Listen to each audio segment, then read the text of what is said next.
Hello and welcome to our broadcast day.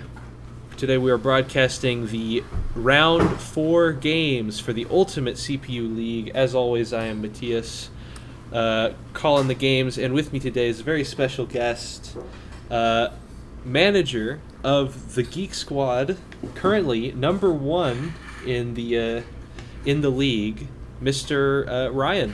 Ryan, how are Hello. you doing today? I'm doing good. I'm doing good. I'm excited to see me keep up my team keep up their winning streak.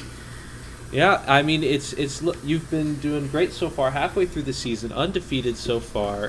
Very similar position to where the Offenders were last season. Do you see like parallels between the Geek Squad's run this season and what the Offenders were able to do with 5 games undefeated until the very end last season?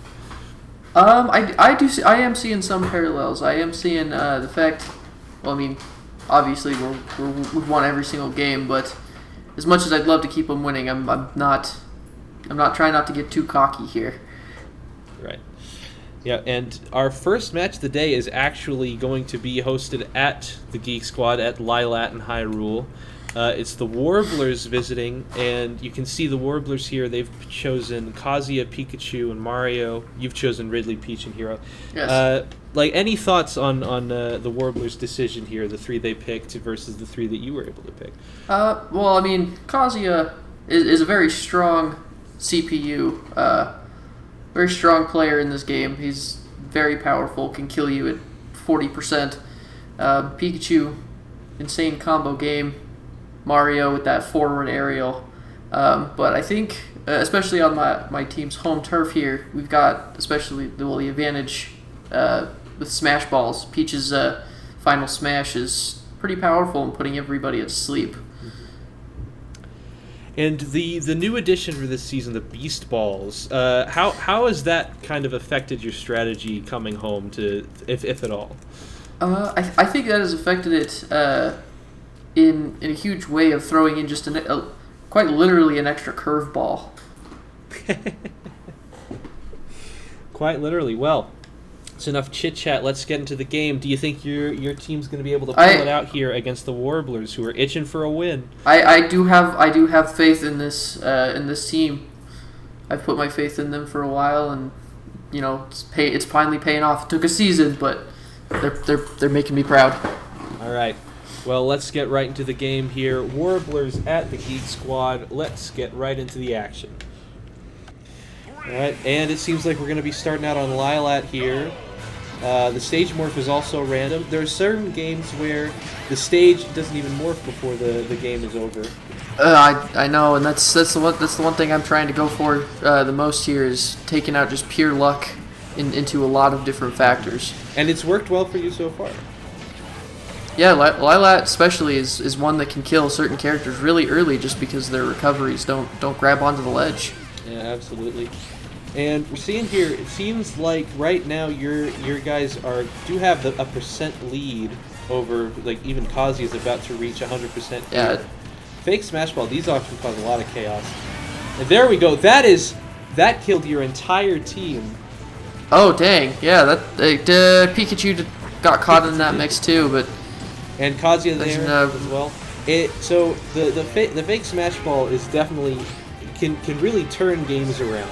If used correctly. I have seen, especially in season 1, it lost me a few games with people just dying to that. Oh, Mario with this not extremely powerful final smash. Still, it was able to catch Hero out. And Hero down to 1 stock. Not the greatest start by your team ever, but this, like you said, this stage is a lot of luck involved. Things can turn around, especially with the fake Smash Balls. Well, they are playing off on that left side there. Yep. Oh, Ridley was able to get Pikachu here. This is definitely a kill. That's probably dead. That's probably kill here. Oh my gosh, no. Oh, he survived barely somehow. not. Ridley dying there. All right. Seems. Okay, Pikachu down to 1 stock. And we're morphing to Hyrule Castle. Very interesting stage, this one. The tornadoes especially. Oh, here's Kazuya. Kazuya's final smash. And he gets all 3. Able to kill Peach there. Now, your whole Geek Squad is down to 1 stock on each. And Pikachu here with the final smash. It's not going to kill anyone, but will do some damage to Ridley. Kazuya's now got the rage mode activated. Final smash, fake smash ball. There goes Kazuya. Is that Kazuya and Hero are down? It could be my team's first lose of the season. It could definitely be that way. It's 1v3. It's down to Peach. Peach could pull this off if she gets her final smash meter and puts him to sleep. Ball is oh, there it is. There it is. We'll see if Peach is able to capitalize on this. No, not at all. No, not at all. Got nothing out of that. To be fair, Peach has survived surprisingly well for a 1-3v3 situation. Usually when it gets down to this, it's over in an instant. Kazuya's caught him that tornado. Oh, and the tornado. Oh, my first lose. This feels bad. But I can't win every game. A very needed win for the Warblers side, though. Mario with player of the match. Kazuya and Pikachu doing well, and an unfortunate loss. The end of the streak for the Geek Squad. I know that's gotta hurt, but you still have, even with this loss, you're still in the lead in the league. But this definitely makes things a bit more interesting. You can see on the stats here.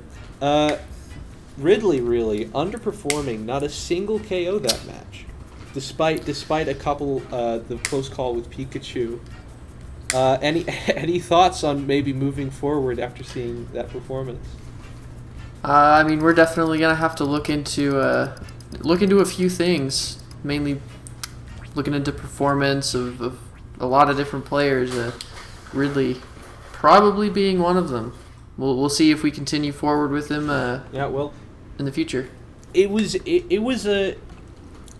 very close at the beginning, but there was a point where it just seemed, I think that fake smash ball that just exploded and killed your entire team at the very beginning, I think that early on kind of just rolled over and became this big loss that I think it was just very unfortunate what happened there. But as you said, like, your stage is very much luck-based, so these things can happen.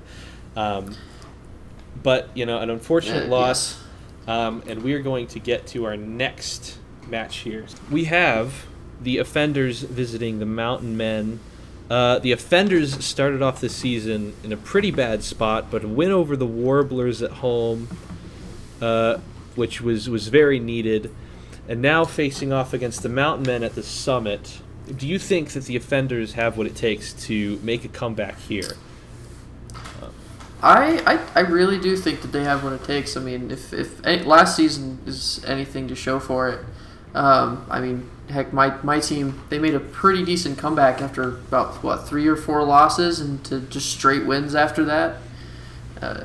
And I mean, heck, the Offenders, they won over almost every single game outside of the few the single game. Took a few matches. I think you took one game, the last game of the season. The Geek Squad were able to beat the Offenders, and then after that, the Offenders swept the championship series. So it was a single loss season, all things considered, for the Offenders. And then to start off the next season with 2 straight losses, that has to be a blow. But they're recovering. They have won their last game. If a win here would definitely bring hope to the Offenders, for sure. I'm personally rooting for the Offenders on this one.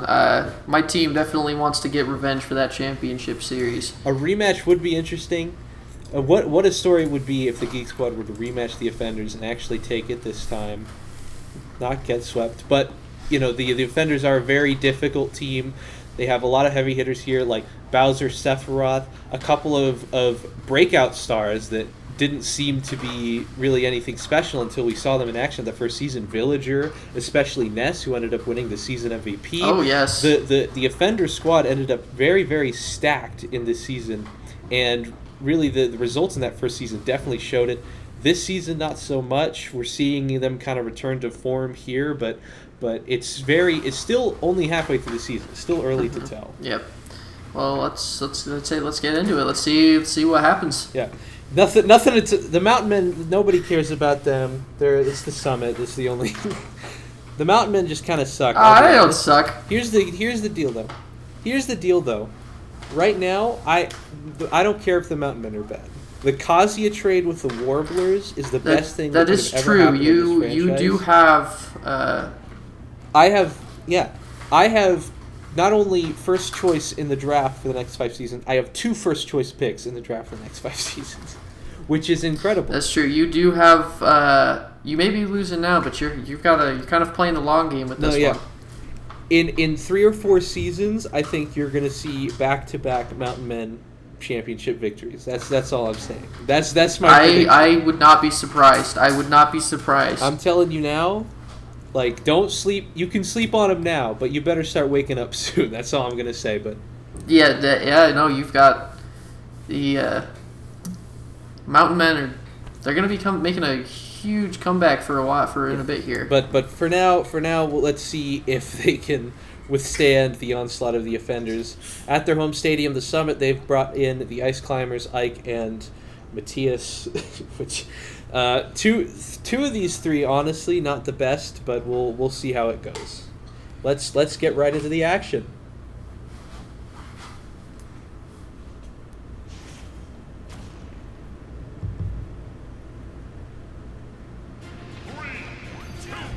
All right.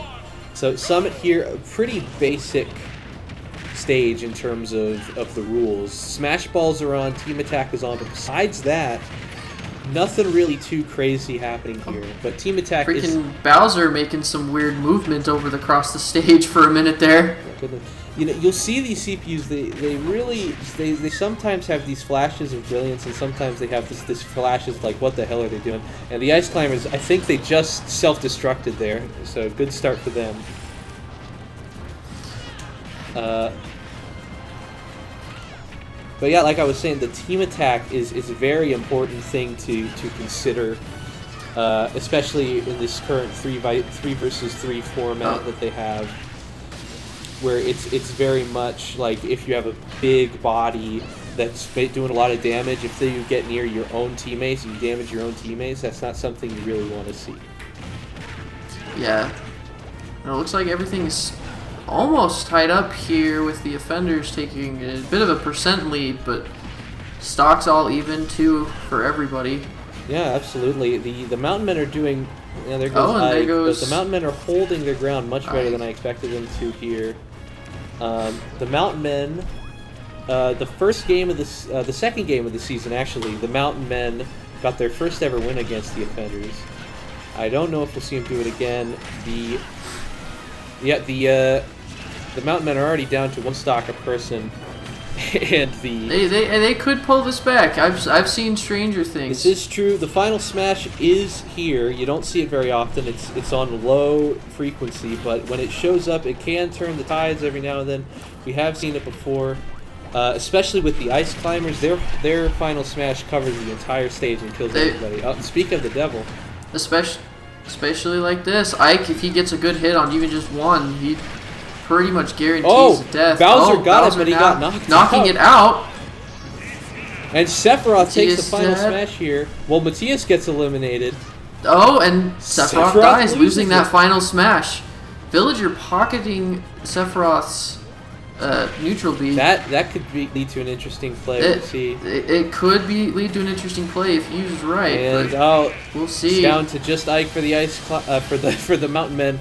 This could end very soon here. They're 130%. And there it is. Sephiroth with the final blow. And the offenders take a win. Villager with the player of the match for this game. The offenders, a necessary win. They bring their record even, 2 wins, 2 losses on the season. The Mountain Men, another tough loss, but like we said, they have plans to rebuild in the future. So definitely a big outing here for the offenders. Look at Sephiroth, 5 KOs on the game. 5 KOs. That is incredible.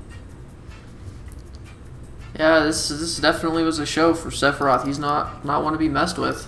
No, absolutely not. This, you see with a lot of these teams, especially with the offenders, they have different squads that they use for the most part between their home games and their away games. This was kind of like the classic away squad for the offenders with Bowser, Sephiroth, Villager, those like heavy hitters. Whereas in when the offenders are playing at the Great Cave, they'll usually take it slower. They'll usually have projectile characters, slower characters, to kind of take advantage of the space that they have at the Great Cave. But today, Bowser, Sephiroth, Villager, a lot of just pure power in this matchup, and it really just goes to show that the offenders are still in it.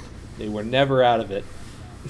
They've always they may have gone quiet, may have just been taking a break for a little bit, relaxing a little too much, but they're getting back into the rhythm of things. You know what I think it was? I think, you win the championship series, you get like the highest victory, you win it all, and then it's like the next season comes along and it's like, oh, you're scared that you're gonna miss it, and you kind of that those nerves probably were maybe the difference maker. But it probably was, but it looks like they're putting those nerves or whatever it was behind them and making things much better. Yeah, the offenders are bringing it back, and they are an absolute threat for the postseason. And those were your round 4 games. Ryan, thank you so much for joining me today in the broadcast. Yes, of course. Thank you for having me. It was a pleasure, and I hope to be back occasionally or every single time if it happens to line up. There's only 2 more games in the regular season, so we'll see if you're available. I'm happy to have you. But yeah, thank you very much, and good luck with the rest of your season. You've done very well so far, even despite the loss today. So. For me and for Ryan and for everyone, have a good night, everybody. I hope you enjoyed the show, and that's about it. See you later. Bye. Bye.